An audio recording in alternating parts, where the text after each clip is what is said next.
Insider alleges LNG site was unlawfully denied voting rights. What's the truth? Asterisk, asterisk. As Canada approaches its federal election on April 28, 2025, a significant controversy has emerged surrounding the accessibility of polling stations for the workers at the LNG Canada project in Kitimat, British Columbia.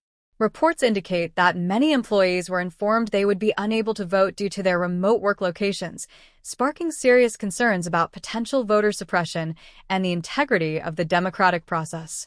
The LNG Canada project, a collaboration among major energy companies, represents one of the largest infrastructure endeavors in the nation. Workers at this site typically endure extended shifts, often spending 2 to 3 weeks on-site followed by 1 or 2 weeks off. This demanding schedule complicates their ability to participate in advance voting or to make arrangements to vote on election day, which is particularly troubling given the importance of their voices in shaping the future of the country.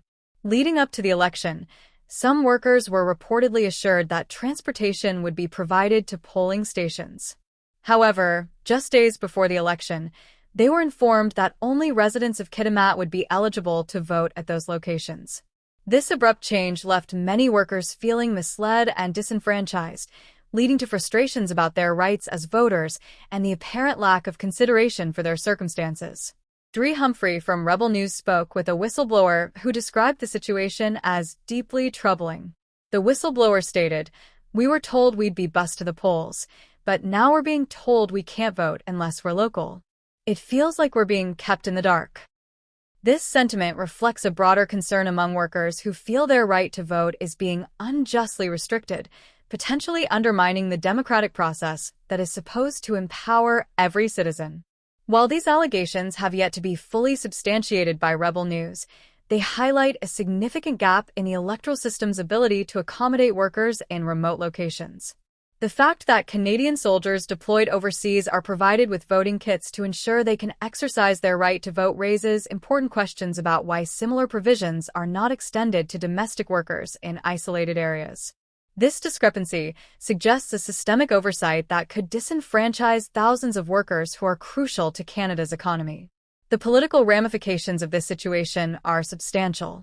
The Conservative Party, led by Pierre Poilievre, has been vocal in its critique of the current government's handling of various issues, including economic policies and energy management.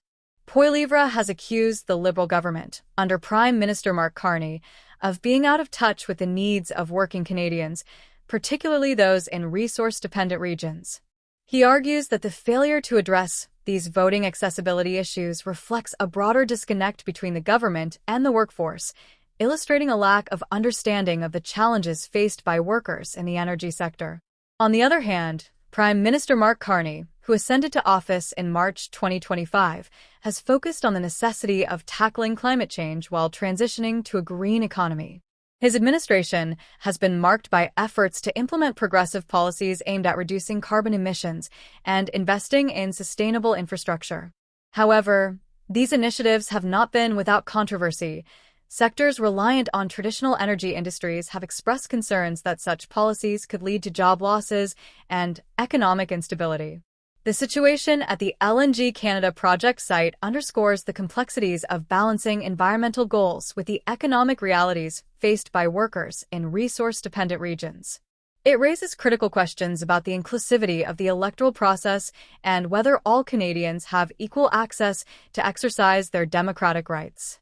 As the election approaches, it is imperative that workers in remote areas are afforded the same opportunities to vote as their urban counterparts. This is not merely a matter of convenience. It is a fundamental aspect of upholding the principles of democracy. To resolve these issues, it is essential for both the government and employers to collaborate on solutions that facilitate the voting process for all eligible workers, regardless of their location. Possible measures could include mobile polling stations, mail-in ballots, or other provisions designed to ensure that remote workers can participate in the electoral process without undue hardship. Such initiatives would not only enhance electoral accessibility, but also reaffirm the government's commitment to democratic principles.